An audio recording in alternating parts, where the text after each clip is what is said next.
Welcome back students. मैं आज फिर आप सभी के सामने O2 डिजिटल एजुकेशन के थ्रू मैं आज आप लोगों को class 9th of history chapter number 2 socialism in Europe and the Russian revolution कराने वाला हूँ। इसमें हम देखेंगे how the socialism was develop in Europe as well as the in the Russia. कैसे अभी हम लोगों ने लास्ट चैप्टर में देखा था फ्रेंच रेवोल्यूशन के बारे में, कैसे वहाँ से आइडिया जनरेट होता है इक्वलिटी का, फेटर्निटी का, लिबर्टी का, और यहाँ से अब उसको जो आइडियाज थे वो चेंज होके किस में हो जाएंगे, they turn convert into the socialism. तो लेट्स स्टार्ट करते हैं अपना चैप्टर सेकंड ऑफ हिस्ट्री। ठीक है, तो चैप्टर नेम अभी जैसा मैंने बताया, socialism in Europe and the Russian revolution. Socialism जो है यूरोप में डेवलप कैसे होता है और रशिया में भी कैसे होगा, और रशियन रिवॉल्यूशन के बारे में हमें देखना है। The age of social change, पहले तो सबसे पहले मुझे बताइए what does it mean by the socialism. Socialism का मतलब क्या है? सोशलिज्म का जो मतलब है, हमें क्या करना है, सोसाइटी को सबको एक साथ लेके चलना है। ये अब जनरल व्यू समझिए कि सोशलिज्म सबको एक साथ, सोसाइटी को एक साथ लेके चलना, it is known as the socialism. ठीक है, the age of social change, this was a period of profound social and economic. Social change का मतलब है कि ऐसा एज जिसमें क्या हो, सोशली एज वेल इकोनॉमिकली क्या हो रही है, चीजें चेंज हो रही हैं। मतलब कि सोसाइटी को हमें एक साथ लेके चलना है, जिसमें हमें सोशली भी चेंज करना है और इकोनॉमिकली भी। हर एक को जो इकोनॉमिक बेनिफिट्स हैं वो इक्वल देने हैं, as well as social benefits भी देने हैं। The ill effects of the industrial revolution like long working hours, low wages, unemployment, lack of housing, sanitation system force people think about it। देखो, जब industrialisation हुआ, बहुत ज्यादा इंडस्ट्रियल रिवॉल्यूशन हुआ, तो उससे क्या क्या चीजें देखने को मिली हमें, ज्यादा वर्किंग आवर्स, लो वेजेस, ठीक है, अनएम्प्लॉयमेंट, लैक ऑफ हाउसिंग, घर नहीं मिल रहे थे वहां पे, क्या हो रहे थे, जो आपके हैं ये क्या कहते हैं, सेंटर, जो झुग्गी झोपड़ी वगैरह ज्यादा डेवलप हो रही थी। ठीक है, स्लम जिन्हें हम कहते हैं, बेसिकली स्लम, सैनिटेशन की प्रॉब्लम्स की, और सिस्टम जो था फोर्स था, लोगों को चीजें अच्छे से अवेलेबिलिटी नहीं हो रही थी, और लोगों की जो एक्सप्लॉयटेशन था वो बहुत ज्यादा हो रहा था। तो अब इस सिस्टम को चेंज करने के लिए हम क्या लेके आए थे, सोशलिज्म। सोसाइटी में चेंज लेके आए थे, तो उसे ही हम कहते हैं सोशलिज्म।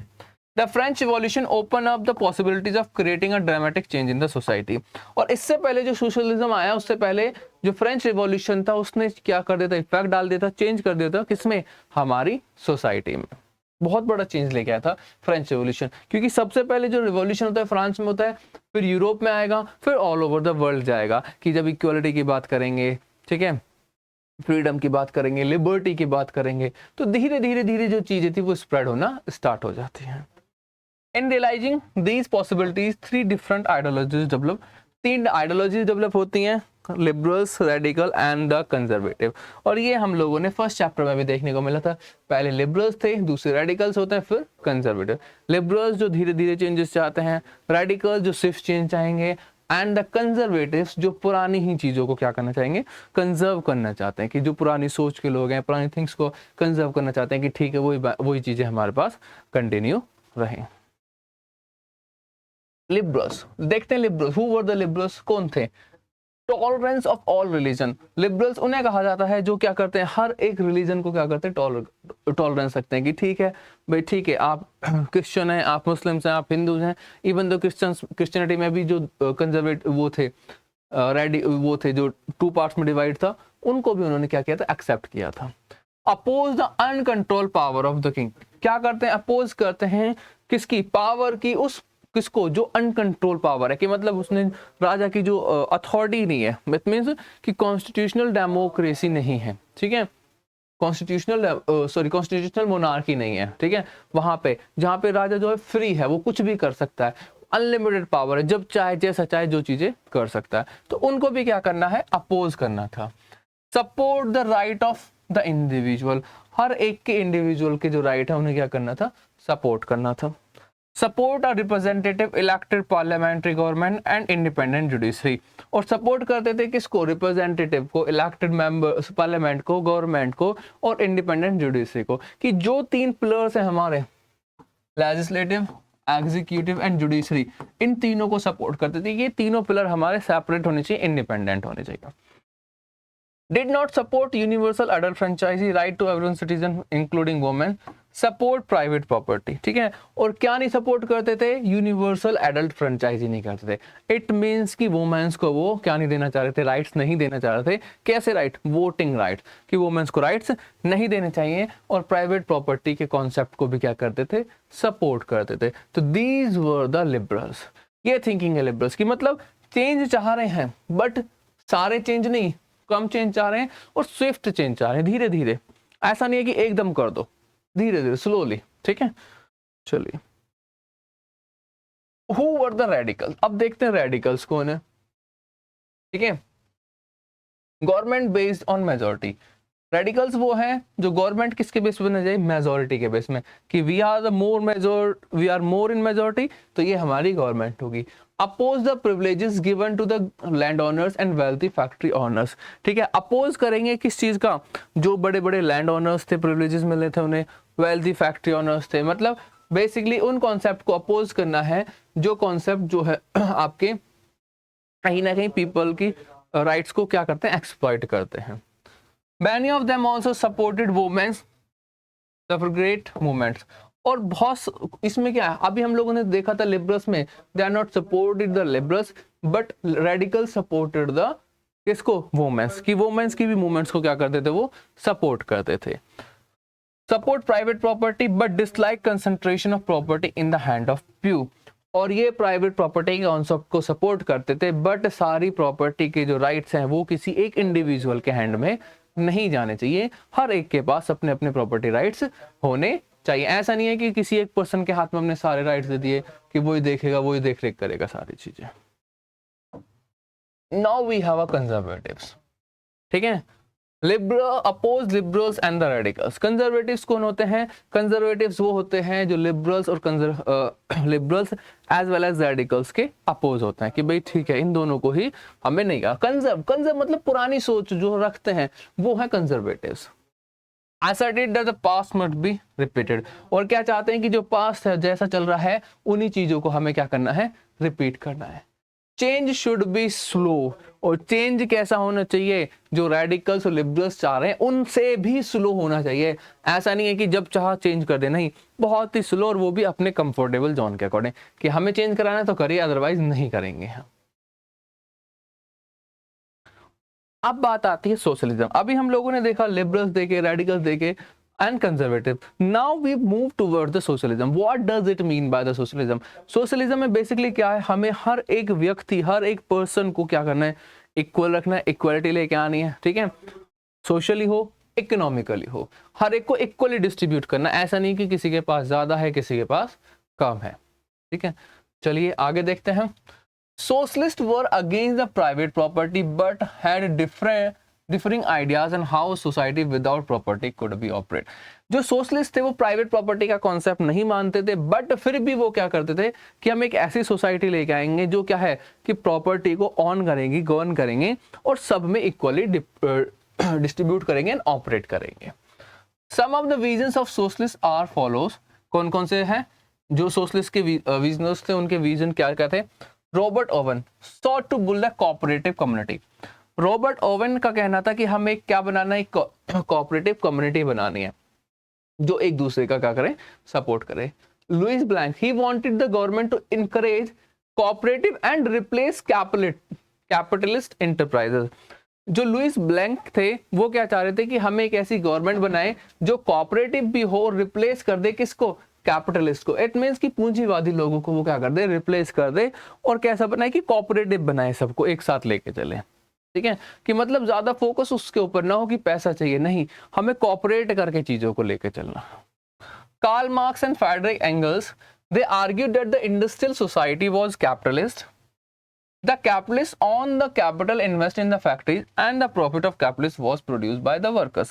ठीक है, कार्ल मार्क्स और फ्रेडरिक कहते थे कि ये जो इंडस्ट्रियलिस्ट सोसाइटी है ये एक ऐसी सोसाइटी है जिसमें जो कैपिटलिस्ट होते हैं वो सारी कैपिटल को इन्वेस्ट करते हैं, होल्ड रखते हैं अपने पास, बट ये प्रोड्यूस किसके द्वारा की जाती है, बाय द वर्कर्स। कि ये किसके द्वारा, वर्कर्स के द्वारा, बट इसका बेनिफिट किसको मिल रहा है, the benefit gain by the factory owners. ठीक है, जो भी मालिक वगैरह होते हैं उनको सारा बेनिफिट मिल रहा था। Thus the capitalists exploit the workers। अब उनके पास सारा गेन आ रहा है, सब कुछ आ रहा है, तो कहीं ना कहीं जो कैपिटलिस्ट होंगे वो क्या करेंगे, वर्कर्स को क्या करेंगे, एक्सप्लॉइट करते हैं। और जो हमें देखने को भी मिला था कहाँ पे, यूरोप में। Karl Marx believed that the capitalist system would be trumped by the workers and the socialist society would be established where all property would be socially controlled। ठीक है, क्या करना चाहिए, मार्क्स का कहना था कि जितना भी हमारा जो ये बिलीव्स है कैपिटलिस्ट का जो आइडिया, उसे सबको बैन कर देना चाहिए, खत्म कर देना चाहिए, और हमें सारी प्रॉपर्टी को शेयर करना चाहिए वर्कर्स के साथ as well as the owners के साथ। अब बात आती है what is autocracy, the rule by the king without absolute power. ठीक है, ऑटोक्रेसी का मतलब है रूल राजा के द्वारा जो कि एब्सोल्यूट पावर्स हो। इट मींस कि कोई भी रोकथाम ना हो उसके ऊपर, उसे हम कहते हैं autocracy. Industries and the social changes. अब जब इंडस्ट्रीज आई तो इंडस्ट्रीज के आने से क्या सोशल चेंजेस हमें देखने को मिलते हैं, क्या मिलेगा, new cities came up and new industries region develop and railway expanded. भाई जहां इंडस्ट्रीज आएगी, सिंपल सी बात है, वहां पे शहर बनेंगे, वहां पे क्या होगा, रेलवे का एक्सपेंशन होगा, नए नए शहर बसाए जाएंगे। तो न्यू सिटीज आई, न्यू इंडस्ट्रीज आई, और जिसने क्या करा, रेलवे का एक्सपेंशन बढ़ाया। Industries brought man women and children to the factories. और इंडस्ट्रीज के आने से क्या हुआ, मैन वुमेन चिल्ड्रन सबको क्या लेके आए, फैक्ट्री वर्कर्स में कन्वर्ट कर दिया उन लोगों ने। कि भाई जब इंडस्ट्रीज है, वर्कर्स की जरूरत है, जब वर्कर्स की स्कैर्सिटी पड़ेगी तो क्या चिल्ड्रंस को भी लेके आएंगे और वुमेन्स को भी लेके आएंगे। Working hour were often long and wages poor, unemployment was common. ठीक है, वर्किंग जो आवर्स थे वो बहुत ज्यादा थे और वेजेस जो थे वो बहुत कम थे, जिससे क्या होता, अनएम्प्लॉयमेंट भी कॉमन देखने को मिल रहा था। और इसी वजह से जब अनएम्प्लॉयमेंट ज्यादा था, इसी वजह से लोग क्या कर रहे थे, लंबे समय के लिए कम पैसों में काम करते थे। Housing and sanitation problems were growing fast. ठीक है, जो हाउसिंग और सैनिटेशन, हाउसिंग का मतलब कि जब वो लोग विलेजेस से आके अर्बन सेंटर्स में सेटल होते हैं तो उनके पास घर नहीं होते, तो वो क्या बनाएंगे, स्लम बनाएंगे। जब स्लम बनाएंगे तो झुग्गी झोपड़ी होगी, तो घर की प्रॉब्लम होगी, और जब घर की प्रॉब्लम होगी तो सैनिटेशन की प्रॉब्लम भी देखने को मिलेगा। इट मीन्स कि उनकी जो हेल्थ है वो भी क्या होगी, इफेक्ट होगी कहीं ना कहीं। Almost all industries were the property of individual. और जितनी भी इंडस्ट्रीज थी वो सब क्या थी, प्रॉपर्टी थी किसी एक इंडिविजुअल की। ऐसा नहीं है कि वो कॉमन पीपल्स की थी, नहीं, हर एक पर्सन की, एक पर्सन की थी। उसका जो ऑनर था सिंगल होता है, not by the workers, so many. The liberals and radicals wanted the workforce should be educated and healthy। और liberals क्या चाह रहे थे and radicals क्या चाह रहे थे कि जो workforce है वो कैसी हो, एजुकेटेड बने एज वेल एज हेल्थी बने। क्यों बने, क्योंकि जब एजुकेटेड और हेल्थी बनेगी तो अपने राइट्स की डिमांड करेगी, एज वेल एज उनका जो वेजेस वगैरह है वो भी क्या होंगे, इंक्रीज होंगे। जैसे आज हम लोग क्या चाहते हैं कि ज्यादा से ज्यादा लोग क्या करें, लिटरेसी गेन करें। और लिटरेसी गेन करके क्या होगा, जब वो लिटरेसी गेन कर लेंगे तो कहीं ना कहीं जो इकोनॉमी है, जो जीडीपी है, वो क्या हो जाएगी, ग्रोथ हो जाएगी, डेवलप हो जाएगी। Many workers who wanted changes rallied around liberals and radicals. और जो वर्कर्स जो चेंज चाहते थे वो क्या कर रहे थे, अलाई हो गए थे किसके, लिबरल्स के एज वेल एज रेडिकल्स के। उन्होंने ज्वाइन कर लिया था लिबरल्स और रेडिकल्स को, अब अकॉर्डिंग टू द आइडियोलॉजी, जो जिस आइडियोलॉजी को लाइक करने लगा। तो workers now converted into the radicals as well as liberals after the industrialization. Some nationalist liberals and radicals wanted revolution for removing the government established in Europe in 1815। और कुछ nationalist liberals और radicals ने क्या करा, revolution करे, जो क्या चाह रहे थे कि गवर्नमेंट को चेंज करना चाह रहे थे और स्टैब्लिश करना चाह रहे थे अपनी एक गवर्नमेंट, जो कि 1815 में देखने को हमें मिलता है। कमिंग ऑफ सोशलिज्म इन, अभी जो हम लोगों ने देखा, एक आइडिया देख लिया था फ्रेंच रिवॉल्यूशन के बाद का, इंडस्ट्रीज के आने का, कैसे लोगों में चेंजेस। अब देखेंगे how the idea of socialism come in Europe, कैसे आया और कैसे चीजें डेवलप होती हैं। Socialism was well known by the mid 19th century in Europe. ठीक है, जैसी 19th सेंचुरी आएगी, आते आते क्या होता है, यूरोप में सोशलिज्म देखने को मिलता है। Socialist oppose private property. Socialist क्या अपोज करते हैं कि प्राइवेट प्रॉपर्टी नहीं होगी, क्या होगी, पब्लिक होगी, सबकी इक्वल होगी। ऐसा नहीं है private property concept. Believe that if a society was a whole control property, more attention would be paid to the collective social interest. ये याद रखना, कलेक्टिव सोशल इंटरेस्ट। कि जो सारी प्रॉपर्टी है वो हम क्या करेंगे, लोगों के द्वारा होगी, और हम एक कलेक्टिव सोशल इंटरेस्ट बनाएंगे कि मतलब सब मिलजुल के वहां पे क्या करेंगे, खेती करेंगे, फार्मिंग करेंगे, ठीक है, कलेक्टिवनेस के साथ। आगे देखने को मिलेगा एक collective idea. Some socialist like Robert Owen believe that in the idea of cooperation. और जो कुछ सोशलिस्ट थे जस्ट लाइक रॉबर्ट ओवन, वो क्या करते थे, वो जो आइडिया थे वो बिलीव करते थे कॉपरेशन में, जैसा अभी हम लोगों ने बताया, कैसा, कलेक्टिव सोशल इंटरेस्ट, कि एक ऐसा आइडिया जिसमें हम कॉपरेट करके करें। मान लीजिए एक फार्म लैंड है, ठीक है, ये एक फार्म लैंड है एक विलेज की, ठीक है, यहाँ पे जो है जितने भी विलेजर्स हैं वो क्या करेंगे, सब एक साथ यहाँ पे वर्क करेंगे, और जो प्रोडक्शन होगा उसे हम इक्वली डिस्ट्रीब्यूट कर देंगे। तो इसे कहते हैं हम, जो कोऑपरेटिव आइडिया कह सकते हैं, कलेक्टिव सोशल इंटरेस्ट, कि सबका अपना क्या होगा, एक आइडिया होगा, एक ही अप्रोच होगी, उसके ऊपर वो वर्क करेंगे। Others like Louis Blanc felt that cooperatives could be built only if the government encouraged them। और ये क्या है, ये कोऑपरेटिव तभी बन सकते हैं जब क्या करा जाएगा, जब गवर्नमेंट इसमें एनकरेज करेगी, अदरवाइज कॉमन पीपल्स नहीं कर पाएंगे, कि गवर्नमेंट को करने पड़ेंगे, इनिशिएटिव लेने पड़ेंगे।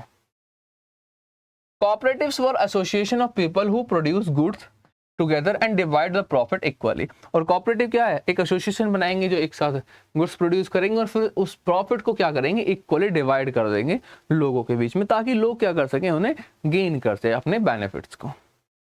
Karl Marx argue that the industrialist society was capitalist which exploited the workers and keep the profit for themselves। और कार्ल मार्क्स का कहना था कि जो इंडस्ट्रियलिस्ट सोसाइटी है वो क्या है, कैपिटलिस्ट है, पूंजीवादी सोसाइटी है, कि मतलब वो सिर्फ अपने बेनिफिट की देखती है, वो वर्कर का नहीं देखती, वो उन्हें एक्सप्लॉयटेशन करेगी बहुत ज्यादा लेवल पे, एक एक्सट्रीम लेवल तक वो क्या करते हैं, एक्सप्लॉयटेशन करते हैं उनका। He believed that the workers had the construct a radical socialist society where all property was socially control. और ये क्या कहते थे कि हमें एक ऐसी सोसाइटी बनानी चाहिए, रेडिकल्स की सोशलिस्ट बनानी चाहिए, जिसमें सारी प्रॉपर्टी जो होगी वो किसके द्वारा कंट्रोल की जाएगी, सोशली, सबके द्वारा। ऐसा नहीं है कि वो इंडिविजुअल पर्सन के द्वारा, हर एक पर्सन के द्वारा उसको कंट्रोल किया जाएगा, उसके अकॉर्डिंग उस पर वर्क किया जाएगा, चीजों को देखा जाएगा। तो ये है जब सोशलिज्म आया यूरोप में, धीरे धीरे अब क्या रहा, आइडियाज डेवलप हो रहे हैं लोगों के बीच में। कब, आफ्टर दी, किसके बाद, after the exploitation of workers, जब कैपिटलिज्म आ जाता है। नेक्स्ट है सपोर्ट फॉर द सोशलिज्म। क्या सोशलिज्म को सपोर्ट मिली, जी मिली।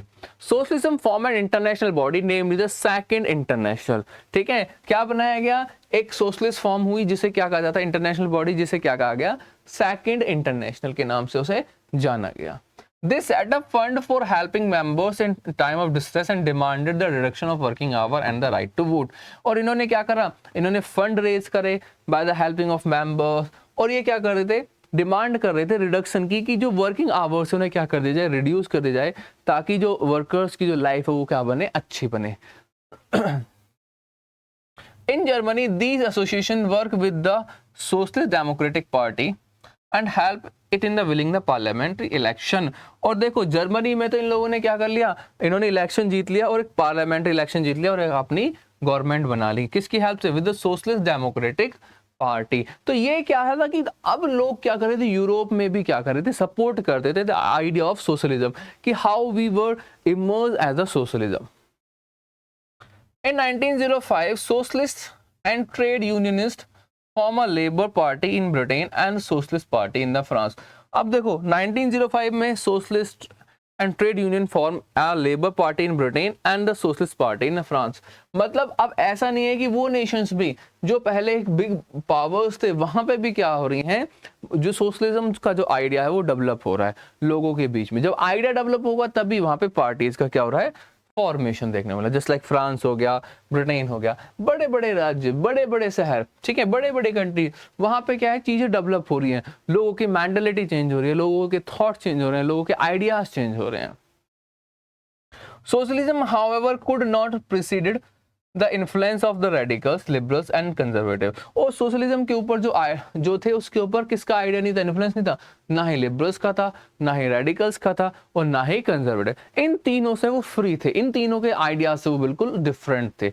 उनका बिल्कुल एक नया कॉन्सेप्ट लेके आए थे, नई आइडियोलॉजी, नई सोच लेके आए थे, लोगों की बिल्कुल एक डिफरेंट अप्रोच थी इसमें, ठीक है। चलिए अब बात करते हैं the Russian revolution, the event from the fall of monitoring. ठीक है, क्या है, Russian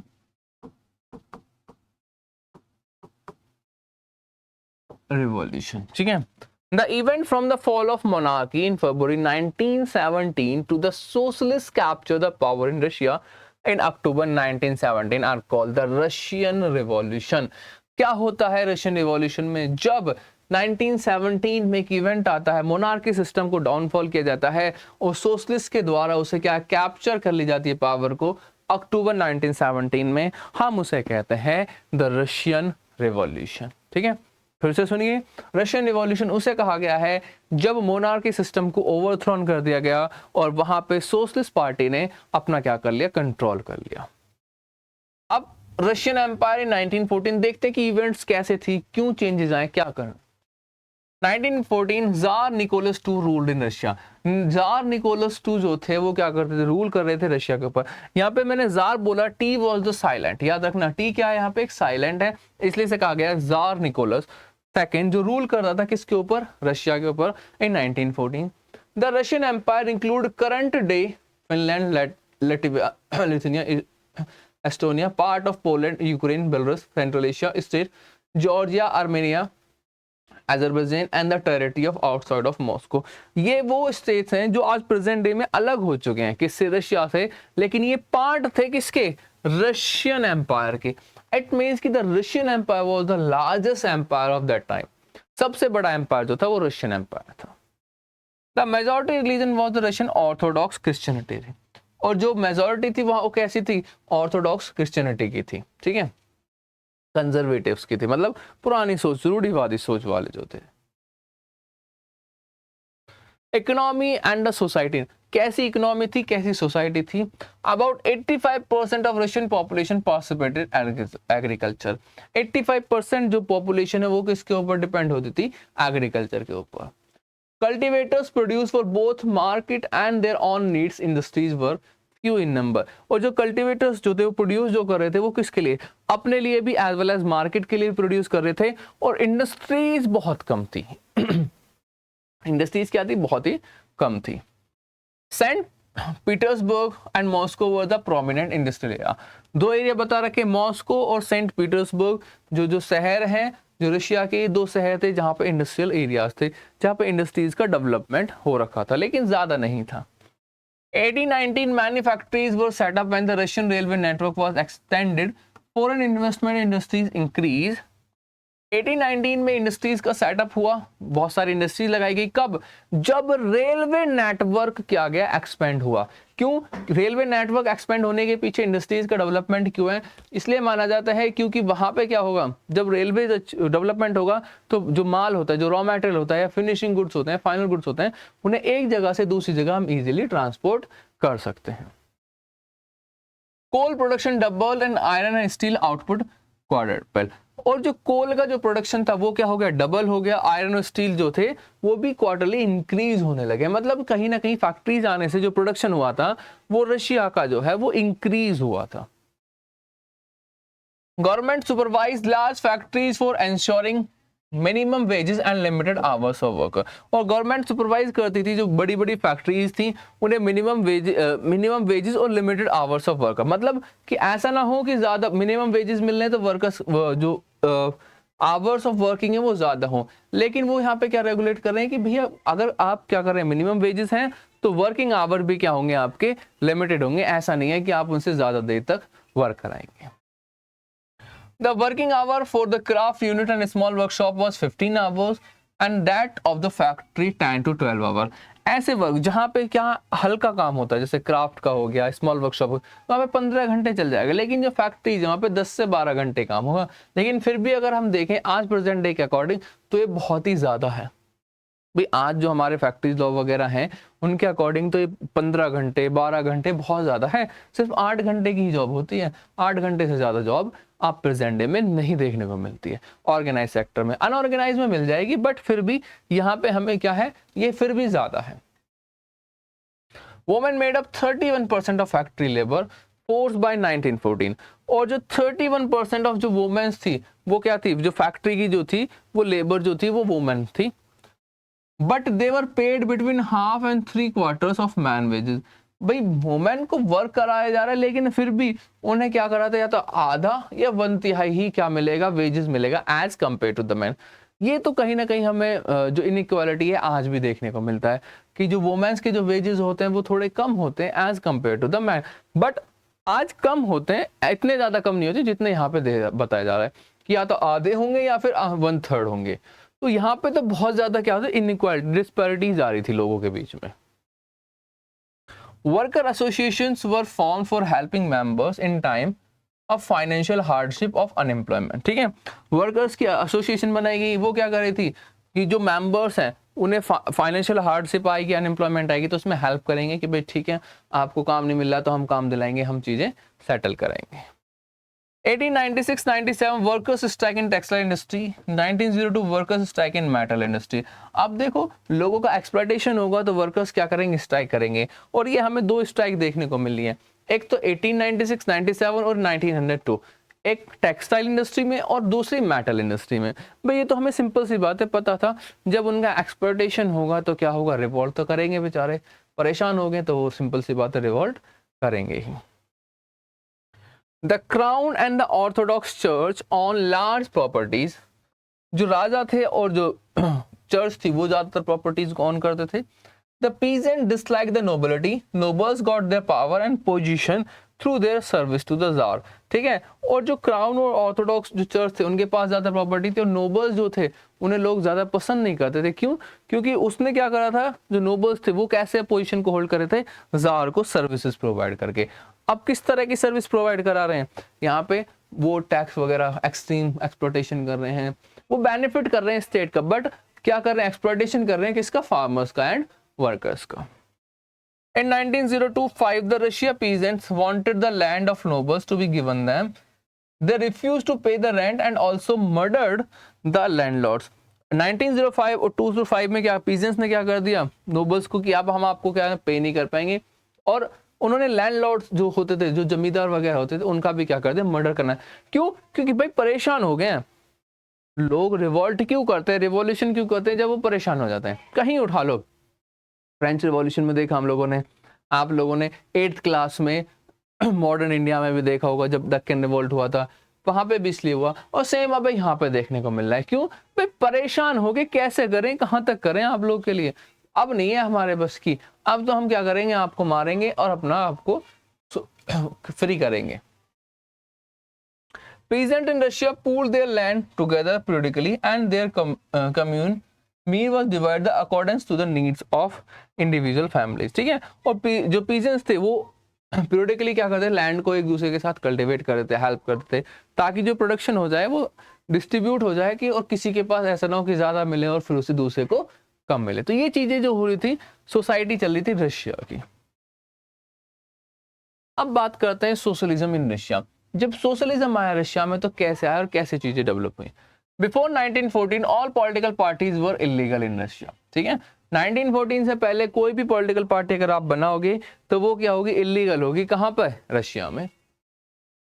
1898 the Russian Socialist Democratic workers Party founded which operated illegally due to the government policy.